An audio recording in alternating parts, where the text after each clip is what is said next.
One raindrop. With that one raindrop is contained all the knowledges of dunya and akhirat. If the man, his heart is open and he's studying that.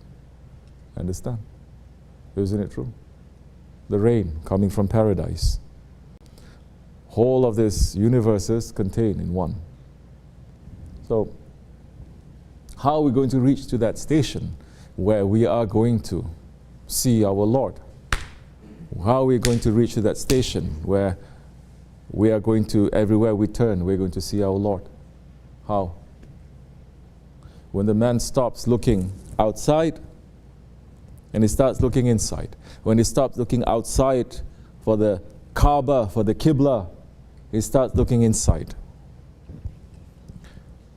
When he starts looking, what is my heart reflecting? Take those kids, put them over there. They can relax over there later. Quickly, take both of them. You stay there, Junaid. Outside, outside. Okay. Ibrahim, you be with them. You come back, Faisal. Ibrahim, go be with them. Good. Still young, it's okay.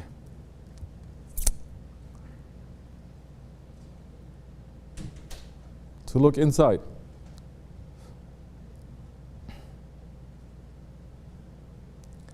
Not to look inside and say, yeah, Allah is inside. What is Allah to you? At least you're saying my heart. What is my heart occupying? To know what is there. Remove those things that Allah doesn't like and put those things that Allah likes first. Because these days people entering into tariqat, they just enter, they already think they are saints. And they enter the tariqat to become saints. No. You become a believer, to become a servant to Allah. The one who enters into spirituality to become something is shaitan. And that one day is going to say, you are wrong and I'm right. This order doesn't fit to me. It doesn't fit to logic. It doesn't fit to anything. Why I have to bow down to Adam alayhi salam? Why? But if you enter as a servant, the servant, if Allah is saying bow down to a piece of stone, you're going to bow down to a piece of stone. Isn't the Kaaba a piece of stone? Are we bowing down to it? Yes. But are we saying the Kaaba is our Lord? No, we're bowing down to the Lord of Kaaba. So the one that you're bowing down to, that one is a direction, that one is a Qibla. But because that one thinks himself so high level, meaning if anyone should bow down to anyone, all of creation should bow down to me, Shaitan is saying. Not to Adam alayhi salam, should bow down to me. And everyone's ego has that same characteristic. That's why it is poison for the ego to follow someone, to bow down to that someone, and to say, you know, I don't know. To bow down to someone, not just to bow down to someone to say, I will only follow you if da da da da da. I will follow you if you reward me. I will follow you if all these things you're going to give to me. Then what is it? Your spirituality, like your faith, is like a business with your Lord. There are people who are like that. We're not going to say too much. But if you want to become a servant to Allah, the one that Allah loves and the one that you love Allah subhanahu wa ta'ala, the relationship is completely different. It is not trading. It's not trading. It's not a business. I do this, you do this for me. This is why they're calling tasawwuf always about love. Because with the love, you do crazy things. And with the love, you in serving that one that you love is already enough for you. You don't need anything else. Why Allah is making us to say labbaik? Why Allah subhanahu wa ta'ala is making us to say labbaik? Here I am. Allah subhanahu wa ta'ala is saying, remember me and I will remember you. You think our remembering of Allah is before Allah's remembering of us? Allah is remembering us, that's why we're remembering Allah subhanahu wa ta'ala. Don't think you're doing a favor to your Lord by worshipping Him.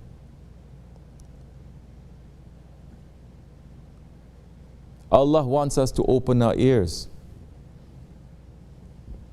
to say labbaik, to hear labbaik.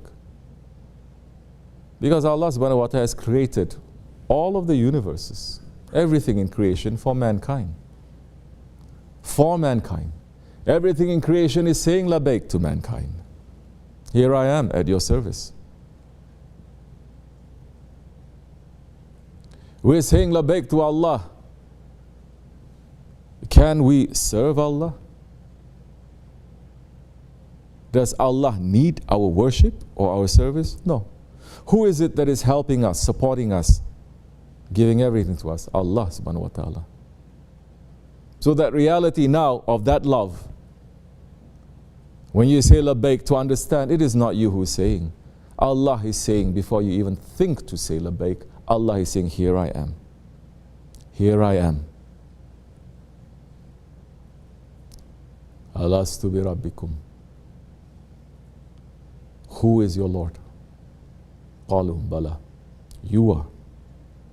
Allah saying, I'm closer to you than a jugular vein. I'm close.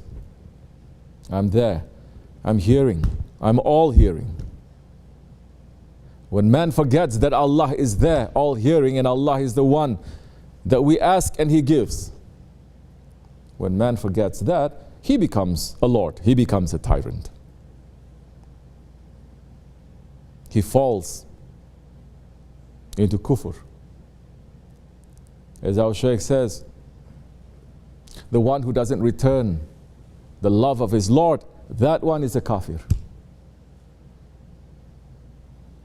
So at least now, one time in your lifetime, to make it properly, not to go there for shopping or eating, but to say, I'm there as if I'm entering my grave and I'm calling out to my Lord, knowing that my Lord has been answering my call and saying labbaik to me. And since the day of promises, because when we say, you are my Lord, Allah is saying, here I am for you. Allah has not left us alone. And that time, that pilgrimage is going to be a pilgrimage. You enter into that ihram. You're supposed to be dead from this world, not to enter into that ihram and to go shopping. Then Islam, yes, the Muslims have become like the Jews and the Christians. A ritual, it's just a ritual. You're running between Safa and Marwa, and the way that they have done it is just like you're in the airport and you're running from one terminal to another terminal, yes? Correct? Don't think I don't understand logistics too. We understand logistics, of course. We have millions coming and everything, but put that aside. How are we going to now, you think they didn't know how to build it properly for 1300 years? Why they left it alone? So that at least we can taste a little bit of what it means. For Hazrati Hajar, with infant son, how much sacrifice she made, how much sacrifice Hazrati Ibrahim made for the sake of Allah, and all she asked is not to question her husband. All she asked is this Allah's command? And he says yes. He says, then I am submitting. And she ran from one hill to another with a newborn babe. No water, no food, no nothing. How are we going to feel that? We're not feeling it anymore. That's why you don't really get any feeling. And the places where you're supposed to get feeling, like the cave of Hira, the birthplace of the Prophet ﷺ, and other holy places, they seal it. Not making you to feel what it is to be running in the desert from one hill to another. 7 times. Asking Allah for help. So, how are we going to prepare ourselves for the Hajj? Like Jews and Christians, this is what it's become. As the Prophet ﷺ had said 1400 years ago in the Akhir Zaman, the people going to the Hajj in the Akhir Zaman, they will be going there for business. There will be the businessmen going there for business. The beggars going there to make money. The people for vacation going to go there for vacation. Yeah. The scholars are going to go there just to show off, to see how many murids I have, you see.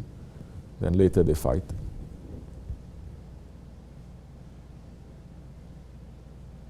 Only a handful are going to go with the desire to leave this world and to be with their Lord. To have some understanding before going for the Hajj, it is important. Because the Hajj, it is the climax, it is the total, most important thing, proving our Iman, our faith in our Islam. If we're not doing that properly, it's no good. Now you can do it physically, which physically they destroyed everything also. You don't get the feelings of it physically. In the old days, people don't need to study so much because physically they are already there. Even if they don't know so much, they experience things there. Because the ground, the place has not been changed so much that the spirit is taken away. Spirit is still there. But in these days, you cannot even have that. Inshallah.